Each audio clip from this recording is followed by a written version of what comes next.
달빛따라 유진쌤입니다. 선생님이 오늘은 파란 구슬의 비밀이라는 책을 가지고 왔어요. 이 책은 여기 적혀 있어요. 저학년 어린이를 위한 인성동화 20번째 용기라고 적혀 있는데요. 저학년들을 위한 그 인성동화 시리즈 중에 한 권이에요. 몇 권 읽었는데 선생님이 요 용기라는 파트가 마음에 들어가지고 이 책을 소개할까 합니다. 지금 보면 소라라는 친구가 3학년 친구로 나오는데요. 이 친구는 평소에 뭐라고 해야 되죠? 막 나서서 저요라고 발표를 해서 말하기를 좀 부끄러워하고 친구들한테 하고 싶은 말이 있어도 조금 우물쭈물하고 하는 그런 친구인데요. 그 소라는 그것 때문에 고민이 많죠. 그리고 결정적으로 소라는 이중섭이라는 화가, 여러분 알고 있나요? 이중섭 같은 화가가 되기를 꿈꾸는 그림 그리기를 좋아하는 소녀예요.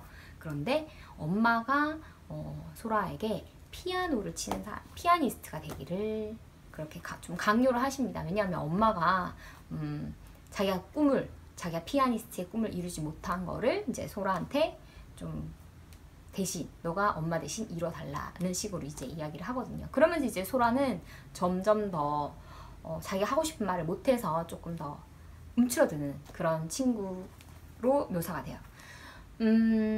소라가 그러다가 어느 공원에 가서 그 여우공원인데 그 여우공원에서 여우를 만나게 되고 여우로부터 파란색 구슬을 받습니다.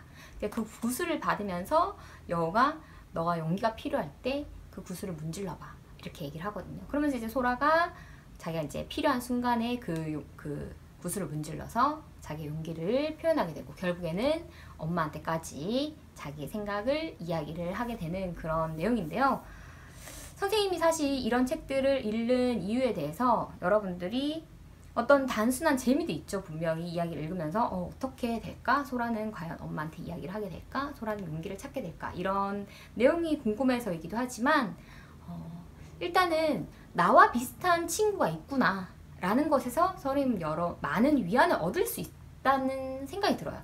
그런 같은 처지, 나와 비슷한 처지에 있는 친구들이 어떻게 이 상황을 극복해 나가는지 그런 것도 배울 수 있고 또 위로도 받을 수 있고 말이죠.